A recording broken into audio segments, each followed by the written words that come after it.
As I said, the Lemurian phase of Earth evolution is a repetition of the moon phase of cosmic evolution. And during the moon phase, certain spiritual beings rebelled against the sun beings. And they set out on a, shall we say, aberrant spiritual development. And since they weren't advanced enough to go with the sun, and because they were aberrant, they actually couldn't live, they couldn't live in any spiritual atmosphere other than that of the earth. So these were moon beings that were, shall we say, rebellious. And the name given to the leader of these moon beings is Lucifer. So that's as far as I got with notes, and I said, okay, from now on, I'm going to refer to the book. Because, as I said, this stuff is very, very complicated, to say the least. And one thing that needs to be recognized is that the human physical body is an image. The external body is an image of the soul stuff of the human being. But it's much less so today than it was then, because our bodies are so solid now. And it's also very important to recognize that everything I've described up until now, and actually up until the middle of Atlantean evolution, this Atlantean is the next epoch, is an ascendance of the physical. That's the important point. It's the ascendance. In other words, this is the entire process is a process of condensation and physicalization, and that all of the four members that constitutes the human being today, which is the physical body, the etheric body, the astral body, and the ego, the most advanced and actually has reached already, so it reached the peak of its evolution that it can no longer evolve, that it has now started on its downward path. In other words, its path of disintegration and decay is the physical body and the physical earth. It's already begun. So in order for us to sustain our physical bodies, and this is a really important point to understand, in order for us to sustain our physical bodies from now on, from disintegrating, we have to cultivate spiritual thoughts and, have spiritual content in our thoughts and spiritual knowledge and spiritual feelings. It's very important, because otherwise, because when you witness what's happening today, it's very clear that people's physical bodies are breaking down. They're not, at younger and younger ages. Because Sawa made a very interesting comment. He said, talking about people, and Carl mentioned it at the PMC, he mentioned that every illness is totally easy to cure. What's not easy to cure is the person who has illness.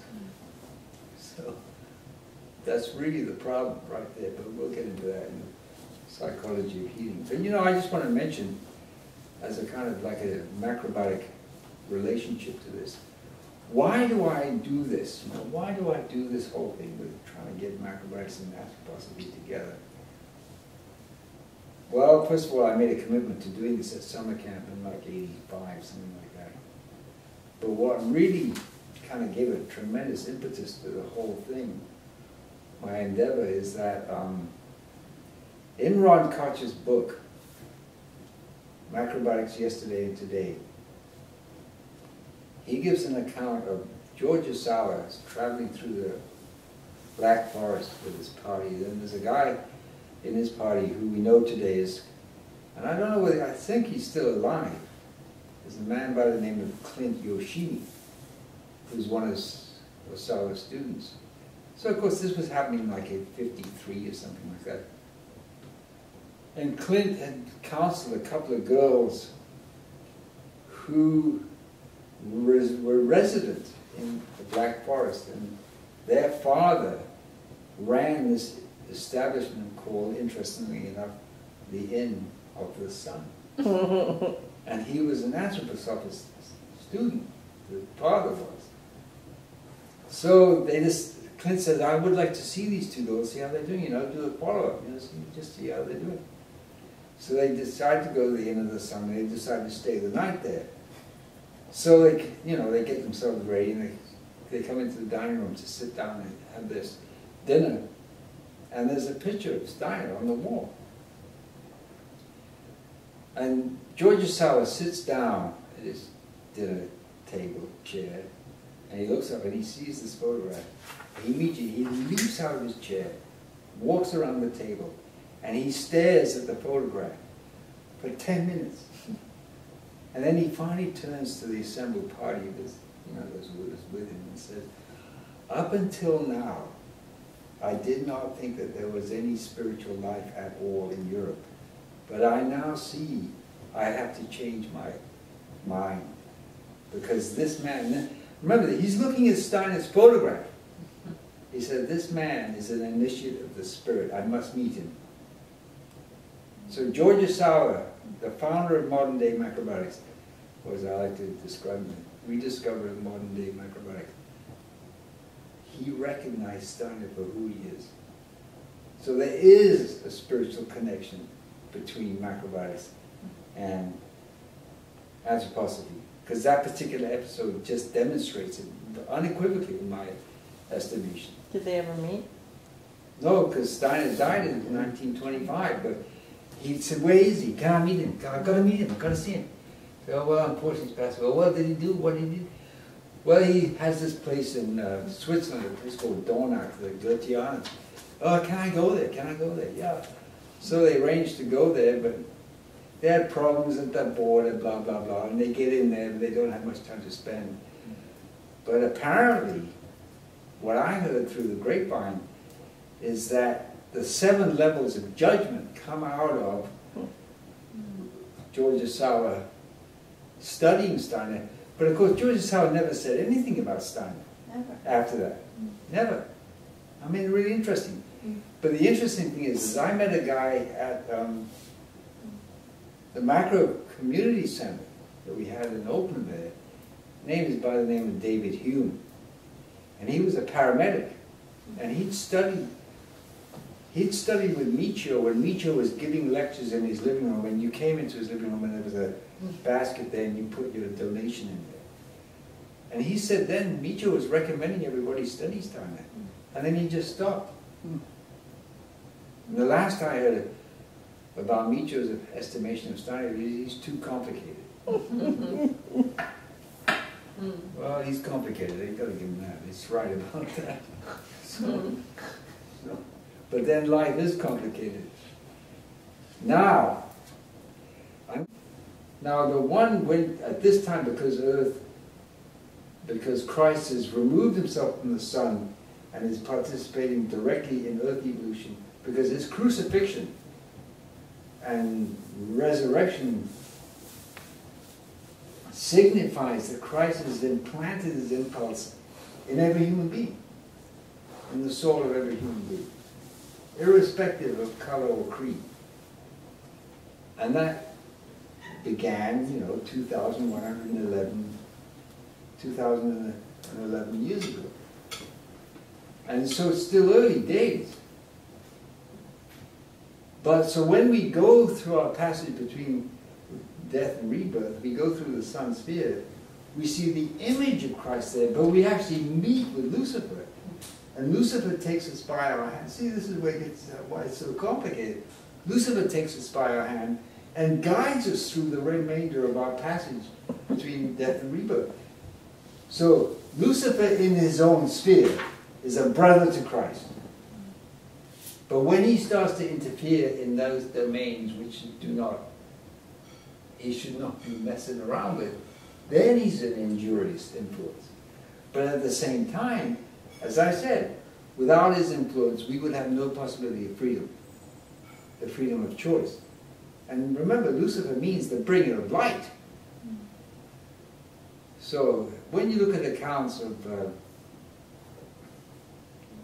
Christ and Lucifer in other lectures here, there's 450 volumes. 450.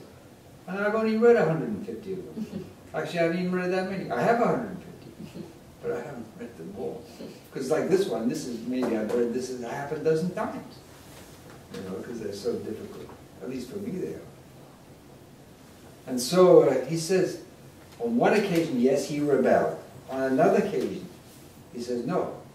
He sacrificed his own development so that humanity could have the possibility of freedom. And in the case of Lucifer, he wants us most, how shall we say, intensely. He wants us to forget the names of our fathers in heaven. He wants us to forget our divine origin. Now, Ahriman, on the other hand, he plays on our souls from the outside, and he lays a veil over the spiritual world, so that we only sense the mineral aspect of the spiritual world. Because whenever we look at a plant or an animal or another human being, we only see the mineral aspect of the plant or animal or human being. We don't actually see the actual plant, the actual human being, or the actual, in that case, cat, in that case, dog. We don't actually see the actual dog being, or the cat being, or the human being itself. We just see an external mineral, shall we say, copy of it. And that's Ahriman's influence. Because Ahriman wants us to have no interest whatsoever in the spiritual world at all. You know, that's his whole gig. It's just this. He wants us to say the world is made up of atoms and molecules, and the only things that exist is those that we can count and weigh and measure. So the scientific perspective. Right, the whole scientific paradigm. Now, again, you can't say, see, it's like, to talk about evil, it's not, I don't think it's been correct. It's not spiritually accurate to say that Lucifer and Ahriman are evil. They are not. They have been permitted, obviously, by the wise guidance of the world, meaning Christ and other beings to do what they are doing. You know, like in the Lord's Prayer, what did he say? Thy will be done on earth as it is in heaven. Right? So, the point is, evil only occurs because humanity lets loose the Luciferic influences and Ahrimanic influences. They are let loose upon the world. And I will get into how that happens when I do my next lecture next month on the digestion and blood alchemy. But when you're talking about the powers that be, then, you're not talking about Lucifer and Ahriman, but sort of their in-between agents? Because I get the sense when you talk about the powers that be, you're not talking about living human beings. I'm talking about hierarchy, spiritual being. Okay. Right. So I got that much kind of right. The wise, because I refer to the powers that be in this world, the secret brotherhoods and all that. So there's two powers that be.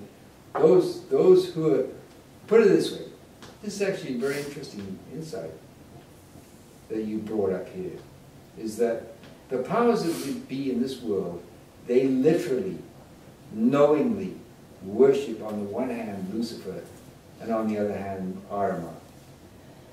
Now Lucifer's had his day as far as being the most influential of those two. He incarnated in the flesh around 5000 BC. And Lucifer has a tremendous, both of them are extraordinarily wise in their own right, in their own way. And Lucifer's wisdom is pagan wisdom, and it's a very deep wisdom, and it's a very, generally speaking, valid wisdom, and that's the basis of macrobiotics. Because that comes out of the ancient Far East. So yin and yang and five transformations, all those things, profound, deep wisdom. The only question is, to whom does this wisdom serve? That's the point. Does it serve our own selfish purposes, which is what the brotherhoods who worship Lucifer, and I'm going to get into great detail on those when I do my Book of Chronicles, because, well, I'm doing my